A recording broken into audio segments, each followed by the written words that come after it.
Salam əziz tələbələr.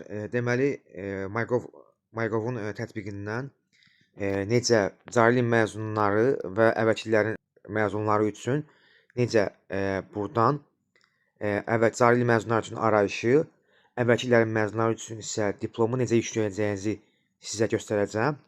Deməli, birinci telefonunuza tətbiqi açırsınız. 4 rəqəmli şifrənizi yazıb proqrama daxil olursunuz. Proqrama daxil olanda hazır gördüyünüz hissə açılacaq. Bundan sonra isə daxil olacaqsınız xidmətlərə. Ondan sonra daxil olacaqsınız təhsilə. Ondan sonra isə daxil olacaqsınız tələbə məzun məlumatlarıma. Burada isə seçəcəksiniz bakalavriatı. Və burada gördüyünüz kimi sizin mən 2006-cı ildə məzun olmuşam deyə, yəni bu illərdə məzun olanlardan sayılıram mən də. Və ona görə də mənim diplomumu buradan yükləyirəm mən. Gəlirəm burada sağ hissədə 3 nöqtə olan hissəni klikləyirəm və yüklə hissəsini klikləyib yükləyəndən sonra da, yəni olduğu kimi MyGov saytında olan qeydiyyatda istifadə eləyirəm. Sizə bir şey deyim, bəzi tələbələr sual verə bilərlər ki, bəs cari il məzunları necə eləyəcək? Əslində bu tələbə məzun məlumatlarım həm cari ilin məzunlarına, həm də əvvəlki illərin məzunları üçün hər ikisi də buna istifadə edə bilərlər. Amma cari ilin məzunları üçünsə diplomların hissəsində də öz diplomları görünür.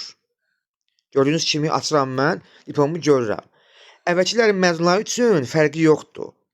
Diplomlarım hissəsindən də seçə bilərlər. Və yaxud da tələbə məzun məlumatlarım hissəsindən də bayaq göstərdiyim kimi seçə bilərlər. Bir də sizə bir şey deyim burada. Burada yeni bir funksiya da açılıbdır.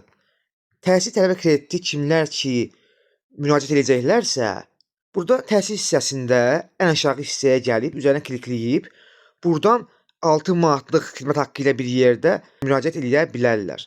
Asas xidmətlə bərabər MyGov-la da bunu almaq mümkündür. Sonra sizə bir dənə də bir son məlumat deyib videonu yekunlaşdıracağam. Bir də var ki, məcburi köçürücü vəsiqəsini də buradan yükləmək mümkündür.